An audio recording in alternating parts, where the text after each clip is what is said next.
Another day, another basketball stories na naman ang pagkikwentuhan natin. At ngayon nga, yung pag-uusapan natin ang huling balitang pagkakaroon na ng Los Angeles Lakers ng Triple Center. At ang balitang pinakahuling inilabas na balita patungkol sa trade sa pagitan ng Golden State Warriors at Sacramento Kings. Hindi nga katulad ng last season, ay lumakas at nag-improve nga ang front office ng Los Angeles Lakers dahil sa dalawang klaseng move na kanilang ginawa dito.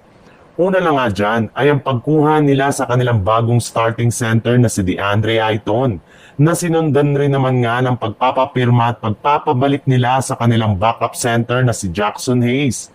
Kaya isa na nga sila sa mga team ngayon na may pinakamalaki at may pinakamalakas na front court sa pagkakaroon nila ng dalawang legit na center. Pero hindi rin naman nga daw nagtatapos dyan ang plano na pagpapa-improve ng Lakers ng kanilang front court.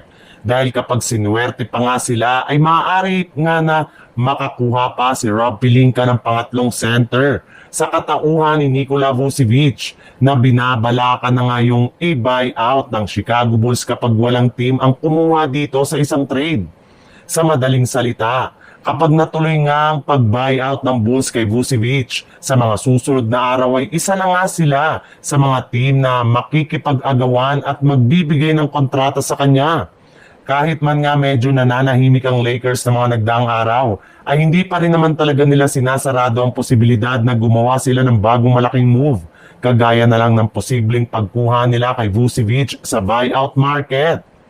Sa ibang balita naman, ilang araw na rin naman ngang pinagdidiskusyonan ng Golden State Warriors at Sacramento Kings ang trade ni Jonathan Kuminga, ngunit hanggang ngayon nga ay hindi pa rin naman nga nila ito na isasagawa.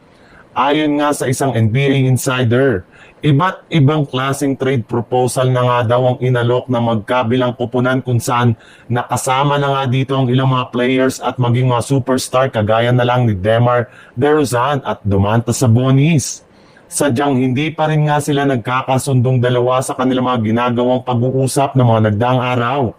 Pero sa kabila nga niyan, ay patuloy pa rin naman nga silang nakikipag-negotiate sa isa't isa gayong gusto talaga nila makagawa ng trade sa mga susunod na linggo bago pa man magtapos ang off-season.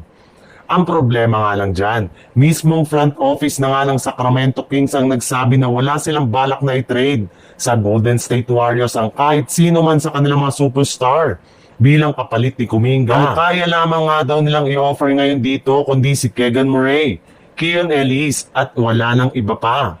Kaya kapag hindi pa nga ito kinuha ng Golden State Warriors ay mukhang wala nga silang magagawa silang trade ng Sacramento Kings.